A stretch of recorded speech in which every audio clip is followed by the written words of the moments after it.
चैतन्यं शाश्वतं शान्तं व्योमातीतं निरञ्जनं नादबिन्दुकलातीतं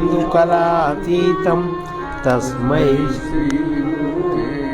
नमः। सर्वरूपमयी देवी सर्वं देवीमयं जगत् अतोऽहं विश्वरूपां तां नमामि परमेश्वरी। आज हम लोग शिव सूत्र का जागृत सूत्र है, दृष्टि ही सृष्टि। आपकी जैसी दृष्टि होती है वही सृष्टि आपको भाषित होती है। अपनी दृष्टि के अलावा आपको देखने की क्षमता ऐसे तो है। एक ही पदार्थ, एक ही वस्तु 10 लोगों को 10 तरह की दिखती है, क्योंकि जो देखने का सामान्य व्यक्ति के देखने का ढंग है वो अपने मन का प्रक्षेपण करता है। ये विशेष ढंग नहीं है, ये यथार्थ ढंग नहीं है, एक काल्पनिक ढंग है। तो क्योंकि मनुष्य कल्पना में जीता है, इसलिए वो अपने मन का ही प्रक्षेपण करता है दृष्टि के माध्यम से। इसका सूत्र है नर्तकः आत्मा रंगो अंतरात्मा दीवशात सत्व सिद्धि सिद्धः स्वतंत्र भावः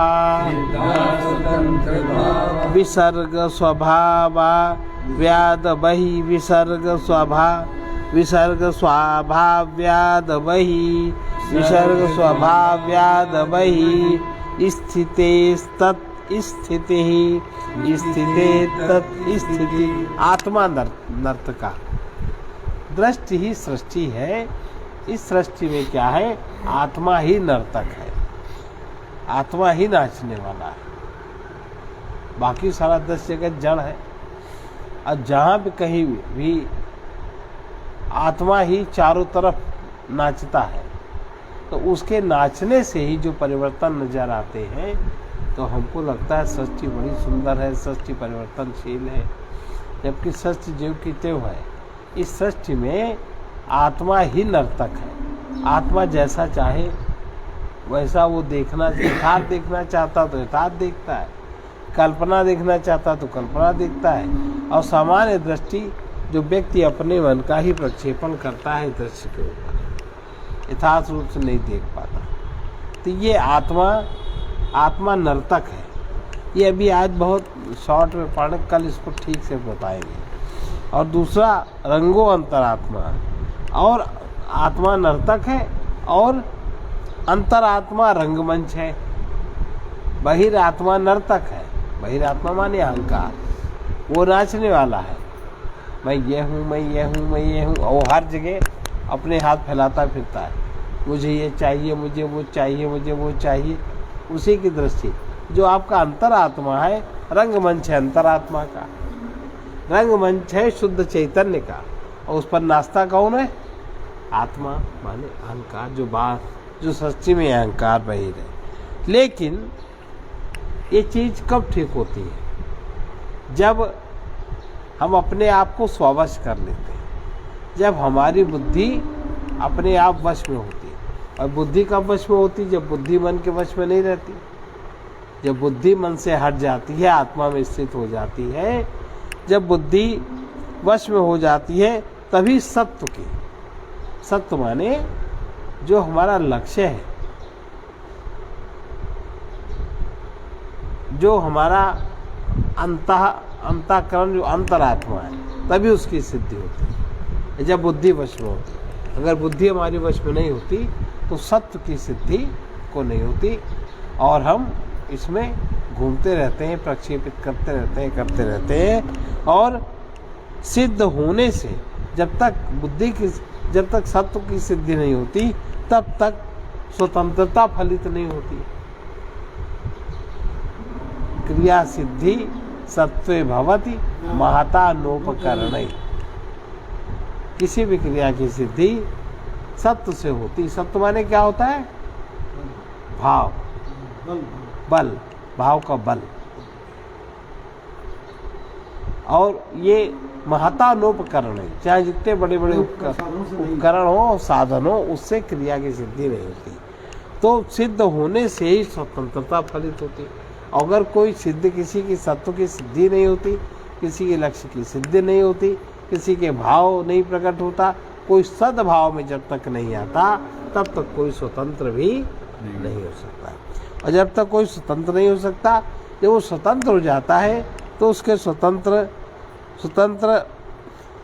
स्वभाव के कारण, स्वतंत्रता के कारण, जब वो स्वतंत्र होता है तब वो स्वतंत्र होने के कारण वो शरीर के बाहर भी जा सकता है, सृष्टि के बाहर भी जा सकता है और सृष्टि के अंदर भी आ सकता है।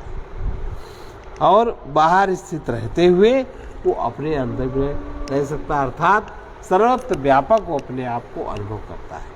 कहीं का भी समाचार, कहीं की भी खबर उसको अपने आप रहती है। मतलब वो अपने को ईश्वर की तरह सर्वव्यापक अनुभव करता है। जब सर्वव्यापक अपने को अनुभव करता है तब वो चैतन्य सरोवर में, चिदात्म सरोवर में वो निरंतर स्नान करता है, वो निरंतर पवित्र रहता है। तब वो समझ पाता है कि यहाँ तक जो आया, यहाँ तक जो पहुँचा है, वो इसके लिए कारण क्या है? इसका कारण है बीजावधानम। आत्मनस्थः सुखम हृदय निमज्जति, आसनस्थः सुखम हृदय निमज्जति, स्वमात्रा निर्माणमापादयति, स्वमात्रा निर्माणमापादयति, विद्या विनाशे जन्म विनाशः। तब उसका पूरा ध्यान फलित होता है। ध्यान बीज, ध्यान का उसके अंदर जो बीज था, जो वो ध्यान का बीज लेके प्रकृति में उस चेतना का जन्म हुआ, वो बीज उसका फलित हो जाता है। चारों तरफ ध्यान ध्यान उसका रहता है। बीज बढ़ गया, उसमें फल लगा, तो उस बीज में फल लगा समाधि। ध्यान का बीज हर एक के अंदर है और ध्यान की क्रिया भी हर एक के अंदर होती। अगर हम किसी वस्तु पे, जैसे हम जब अपनी दृष्टि का प्रक्षेपण करते हैं, तो अगर हम उस पर ध्यान न रखें तो क्या प्रक्षेपण हो पाएगा? तो क्योंकि ध्यान बीज हर एक के अंदर, और ये हर प्राणी पहचानता नहीं। केवल अपने ध्यान बीज को जगाना है, विकसित करना है, कोई नया ध्यान व्यान की जरूरत नहीं है। और जब ध्यान बीज जागता है, जब प्रकट होता है, तब आसनस्था अर्थात व्यक्ति स्व में स्थित हो जाता है। जो उसका स्व चैतन्य है, जो चिदात्म है, जो सरोवर है, व्यक्ति सहज ही स्व स्थित व्यक्ति, जब वो व्यक्ति आसनस्थ हो जाता है, ध्यान के आसन में जब वो अपने को निमज्जित करता है, चिदात्म सरोवर में जब वो बार बार अपने को निमज्जित करता है, परम शुद्ध हो जाता है, तब वो स्व स्थित व्यक्ति सहज ही चैतन्य के सरोवर में अपना निमज्जन करता रहता है। फिर उसका जो प्रकृति का जो अहंकार, ये सारी चीज़ें हैं, जितनी भी प्रकृति की रचना है, वो फिर उस पर असर नहीं करती और उसी में निमज्जित रह के आनंदित रहता है। और आत्मनिर्माण, तब वो आत्मनिर्माण अपना करता है। इसके पहले वो आत्मनिर्माण नहीं करता। इसके पहले वो अपनी देखा हुआ, सुना हुआ, भोगा हुआ चित्त वृत्ति के कारण उसकी यात्रा होती है। जो उसने अपना जो निर्माण किया है, वासना के द्वारा जो निर्माण हुआ है, उसके द्वारा उसकी यात्रा होती, उसके द्वारा उसका प्रक्षेपण होता, तब वो आत्मनिर्माण कर पाता है। आत्मनिर्माण माने द्विजत्व को प्राप्त करना, द्विजता को प्राप्त करना, कि हम मनुष्य शरीर में आए, हमारा ध्यान बीज फलित हुआ, हम आत्मा में स्थित हुए, स्वयं में स्थित हुए और सहज ही चैतन्य सरोवर को हमने जाना। उस चैतन्य सरोवर में स्थित होकर के, उसमें निमज्जित होकर आत्मनिर्माण हमको प्राप्त हुआ, अर्थात हम द्विज हुए, हम द्विज हुए। माने दूसरा जन्म हुआ। एक जन्म तो माता के गर्भ से हुआ, वो तो सामान्य प्राकृतिक जन्म था। जन्म होते ही जो हमारी वासना कामना थी उसी के अनुसार हमारी गति थी। अब हमारी गति उसके अनुसार नहीं है। अब हम आत्म में स्थित होकर अब हम जान पाए कि शरीर धारण हमने क्यों किया। शरीर के बाद जो उसका ध्यान बीज फलित हुआ, अब उसको उसका लक्ष्य मिल गया, ऐसा समझना चाहिए। जब उसको उसका लक्ष्य मिल गया तब वो लक्ष्यातीत होने के लिए उसी में निमज्जित होता रहेगा। ऐसे विद्या का अविनाश, जो उसके अंदर जो भी विद्या थी, विद्या का अविनाश, विद्या उसके अंदर नाश नहीं हुई। विद्या के द्वारा उसने ये सब जाना, विद्या के द्वारा उसने विद्यमान को पाया, तो उसके अंदर विद्या फलित हुई। और उसके अंदर विद्या फलित हुई तो उसने विद्या उसकी नष्ट नहीं हुई। विद्या नष्ट हो जाए तो अविद्या, इससे पहले सूत्र चैतन्यात्मा ज्ञानम बंधा, जो उसका ज्ञान बंद हुआ था वो ज्ञान उसका छूट गया। और विद्या विनाशा तदुत्य स्वप्न दर्शनम, विद्या का जब विनाश होता है तो जीव स्वप्न में चला जाता है। तो अब उसके विद्या का विनाश नहीं हुआ तो स्वप्न में ना जा करके यथार्थ में वो रहा। तो उसके क्या हुआ, उसका जो वासनात्मक जन्म था, वासना के कारण जो जन्म था वो विनाश हो गया। वासना का जब जन्म का विनाश हो गया तब आगे क्या हुआ, त्रिषु चतुर्थम तैलवदासेच्यम मग्नः स्वचित्ते प्रविशेता प्राण समाचारे समदर्शनम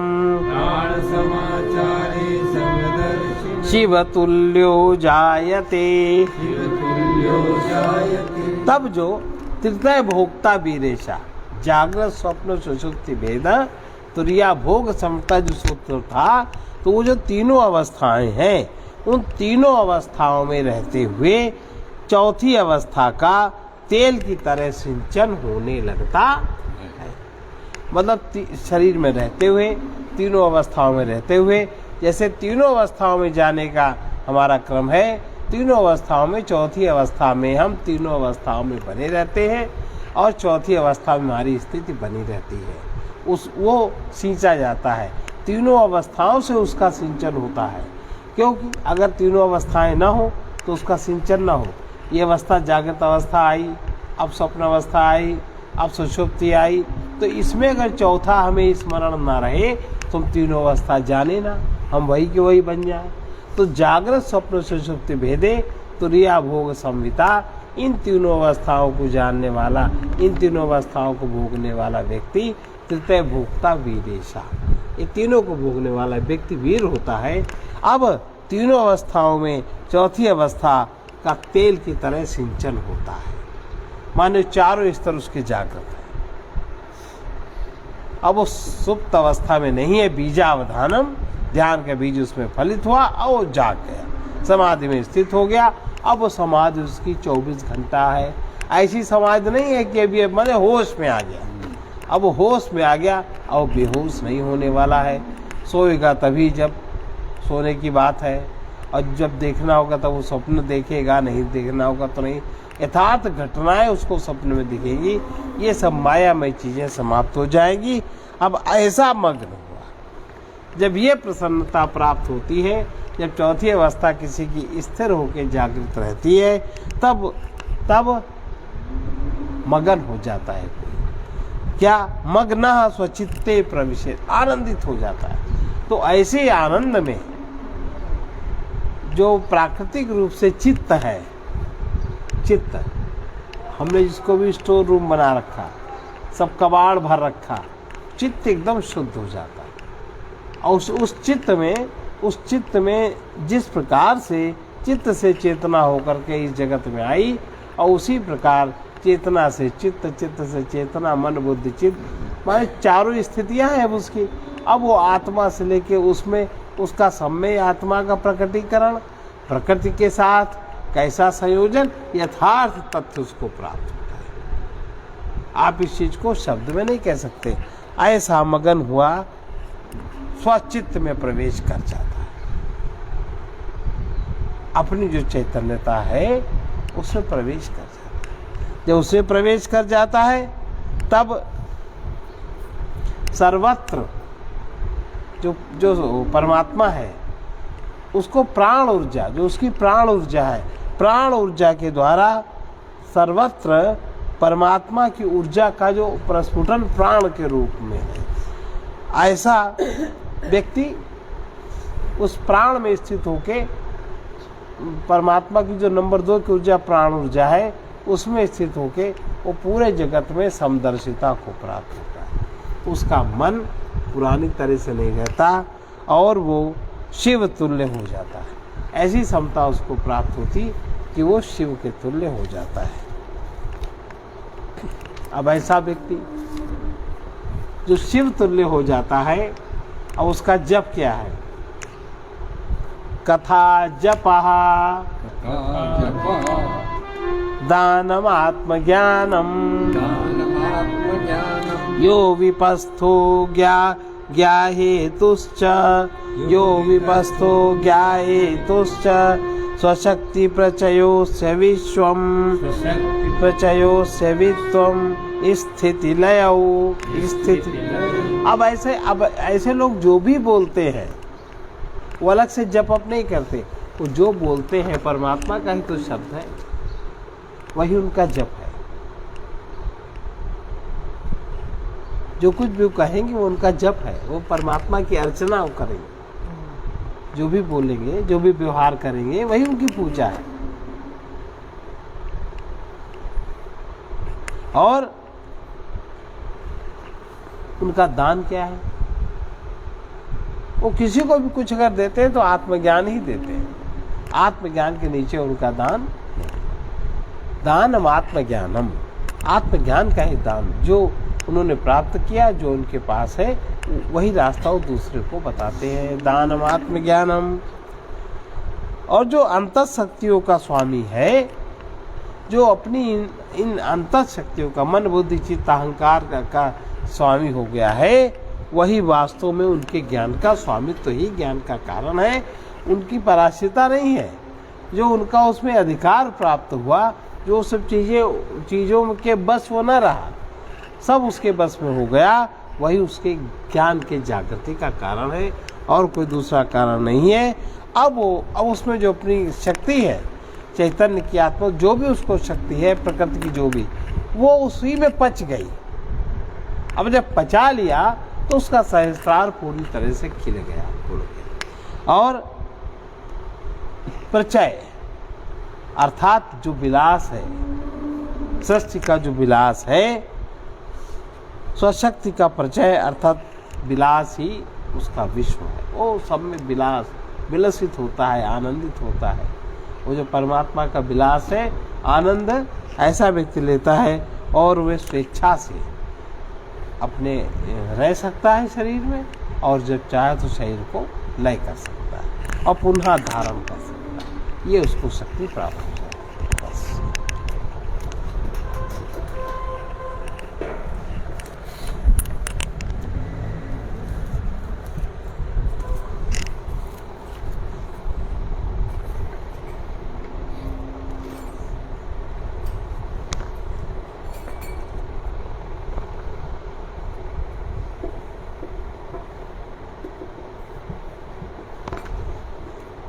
अच्छा, हम लोगों के शरीर की कर्मेंद्रिय बस में नहीं है।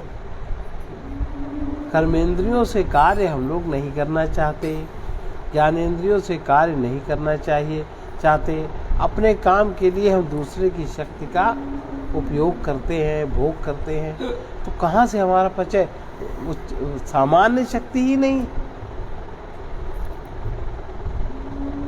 शक्ति कब बढ़ती?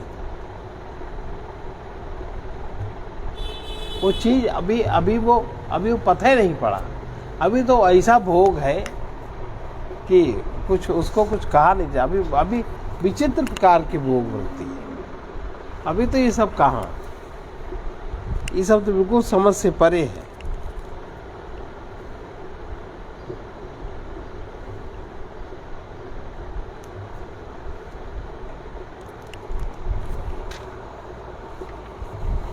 यदि तुम बुद्धिमान मानव हो तो जीवन व्यर्थ गंवाते क्यों। यदि तुम बुद्धिमान हो मानव जीवन व्यर्थ गंवाते क्यों। ऐसा अवसर पाकर अपने अवसर पाकर अपने हित में देर लगाते क्यों। हित में देर लगाते क्यों। चाहे जिसे देखिए जग की, चाहे जिसे देखिए जग की, सभी वस्तु में परिवर्तन है। सभी वस्तु में परिवर्तन है। कुछ भी तुम पा जाओ लेकिन, कुछ भी तुम पा जाओ लेकिन, वो सब सपने का साधन है। वो सब सपने का साधन है। अंत दुखद सुख ही बंधन है। अंत दुखद सुख ही बंधन है। रचने वाला चंचल मन है। रचने वाला चंचल मन है। यदि तुम बुद्धिमान हो मानव, यदि तुम बुद्धिमान हो मानव, जीवन व्यर्थ गंवाते क्यों। जीवन व्यर्थ गंवाते क्यों। ऐसा अवसर पाकर अपने, ऐसा अवसर पाकर अपने हित में देर लगाते क्यों। हित में देर लगाते क्यों। चाहे जिसे देखिए जग की, चाहे जिसे देखिए जग की, सभी वस्तु में परिवर्तन है। सभी वस्तु में परिवर्तन है। कुछ भी तुम पा जाओ लेकिन, कुछ भी तुम पा जाओ लेकिन, वो सब सपने का साधन है। वो सब सपने का साधन है। अंत दुखद सुख ही बंधन है। अंत दुखद सुख ही बंधन है। रचने वाला चंचल मन है। रचने वाला चंचल मन है। यदि तुम मुक्ति चाहते हो तो, यदि तुम मुक्ति चाहते हो तो, देखो जो चिदानंद घन है। तो देखो जो चिदानंद घन है। वो है आदि अंत का साथी। वो है आदि अंत का साथी। उसकी याद भुलाते क्यों हो। उसकी याद भुलाते क्यों हो।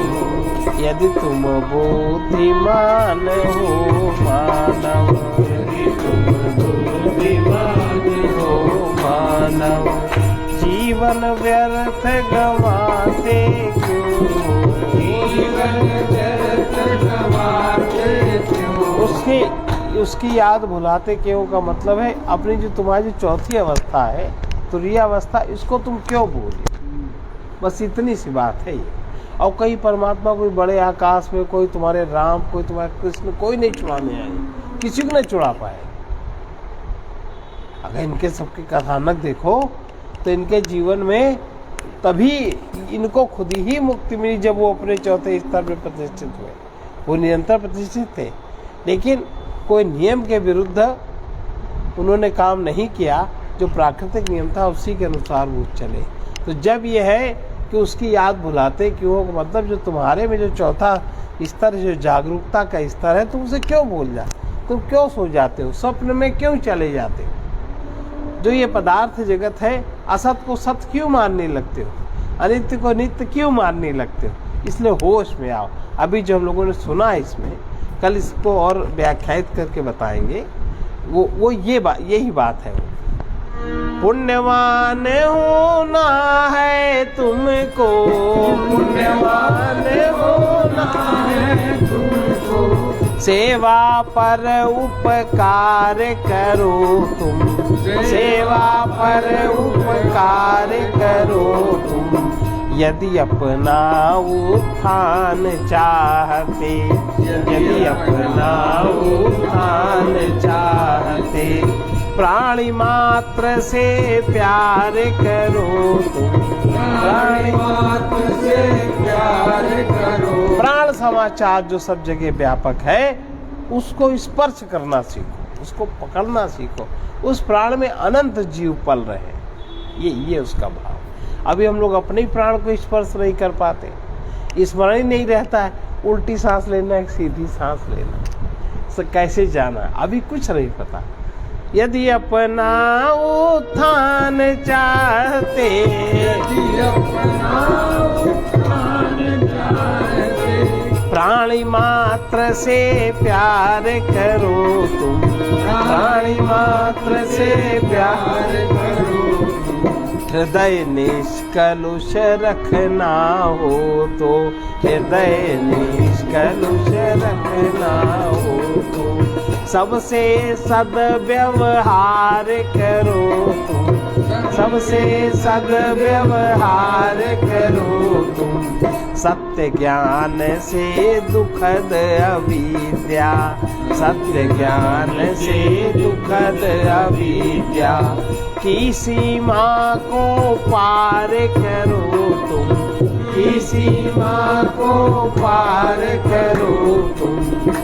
जिन दोषों से दुर्गति होती, जिन दोषों से दुर्गति होती, भ्रमवश उन्हें दबाते क्यों, भ्रमवश उन्हें दबाते क्यों।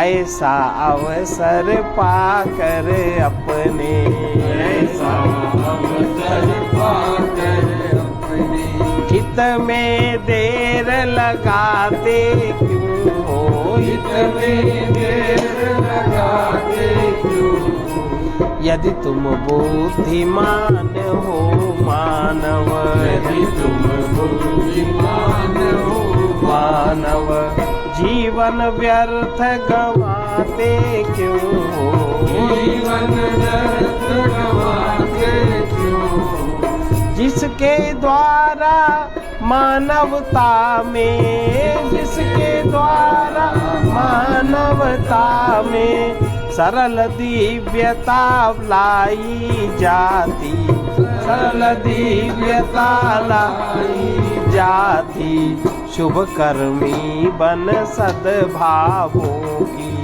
शुभ कर्मी बन सद्भावों की। जिनसे शक्ति बढ़ाई जाती, जिनसे शक्ति बढ़ाई जाती, जिसके बल से दृढ़ प्रतिज्ञ बन, जिसके बल से दृढ़ प्रतिज्ञ बन, पाशव प्रकृति मिटाई जाती, पाशव प्रकृति मिटाई जाती। कितने ही जन्मों के पीछे, कितने ही जन्मों के पीछे, जो जीवन में पाई जाती, जो जीवन में पाई जाती, उस विद्या का दुरुपयोग कर, उस विद्या का दुरुपयोग कर, अपने पाप बढ़ाते क्यों हो, अपने पाप बढ़ाते क्यों हो। ऐसा अवसर पाकर अपने, ऐसा अवसर पाकर अपने, हित में देर लगाते क्यों हो, हित में देर कुछ भी है, अब बता रहे करना क्या है, जल्दी कैसे हो जाएगा। जो कुछ भी है पास तुम्हारे, जो कुछ भी है पास तुम्हारे, उससे तुम दानी बन जाओ, उससे तुम दानी बन जाओ। विनम्रता के द्वारा ही तुम, विनम्रता द्वारा ही तुम सरल निरभिमानी बन जाओ, सरल निरभिमानी बन जाओ। प्राप्त ज्ञान का गर्व छोड़ कर, प्राप्त ज्ञान का गर्व छोड़ अधिकाधिक ज्ञानी बन जाओ, अधिकाधिक ज्ञानी बन जाओ। निर्मोही होकर तुम सच्चे, निर्मोही होकर तुम सच्चे प्रेमी पुनिदा ज्ञानी बन जाओ, प्रेमी पुनि ध्यानी बन जाओ। होकर अमृत पुत्र पथिक तुम, होकर अमृत पुत्र पथिक तुम मृत्यु मार्ग में जाते क्यों हो, मृत्यु मार्ग में जाते क्यों हो। यदि तुम बुद्धिमान हो मानव, यदि तुम बुद्धिमान हो, जीवन व्यर्थ गंवाते क्यों हो, जीवन व्यर्थ गंवाते क्यों हो। ऐसा अवसर पाकर अपने,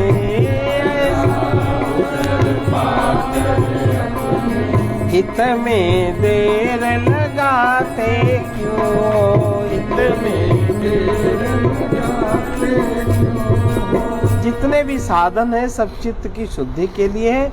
चित्त शुद्ध होने पर कुछ करना शेष नहीं रहता, क्योंकि भगवान तो अपनी कृपा से स्वतः ही मिले हुए हैं, वो अनुभव हो जाते हैं।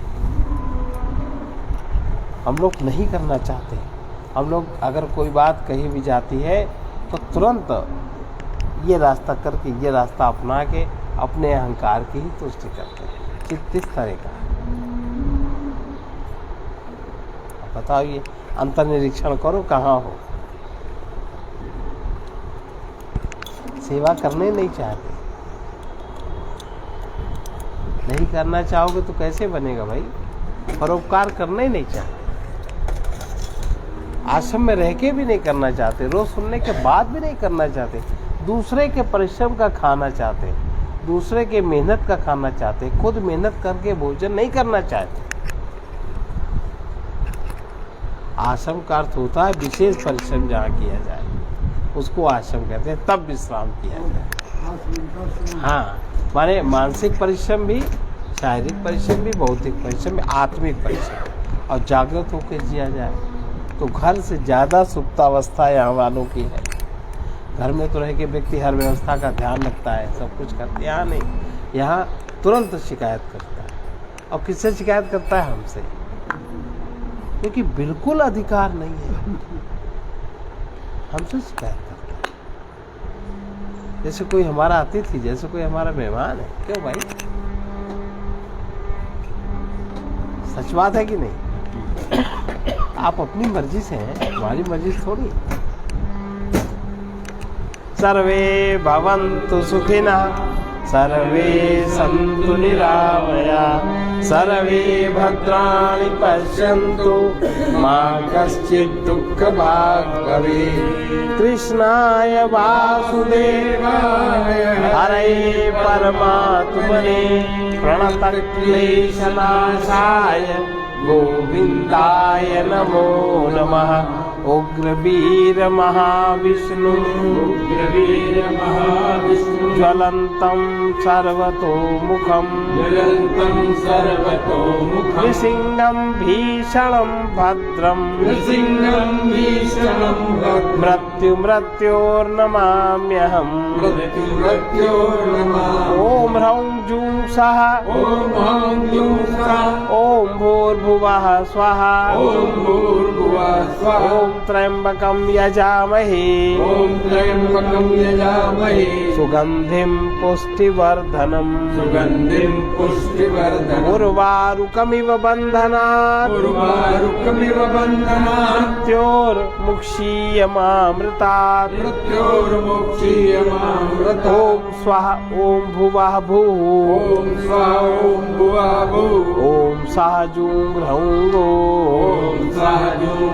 असतो मा सद्गमय तमसो मा ज्योतिर्गमय मृत्योर्मामृतं ॐ पूर्णमदः पूर्णमिदं पूर्णात् पूर्णमुदच्यते पूर्णस्य पूर्णमादाय पूर्णमेवावशिष्यते ॐ शान्ति शान्ति शान्ति सर्वारिष्ट शान्तिर्भवतु।